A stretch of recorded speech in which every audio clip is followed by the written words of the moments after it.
Good morning.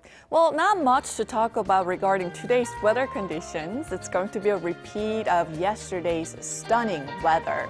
A breezy morning turning into a warm afternoon, and Seoul, Busan, and Jeju will make it to 20 degrees Celsius this afternoon with good air quality under sunshine, so don't forget your sunblock. But tomorrow looks to be the opposite of today's conditions, rain with strong winds. The capital region will see rain early in the morning before spreading to western regions. And by late afternoon, the entire country will be seeing showers.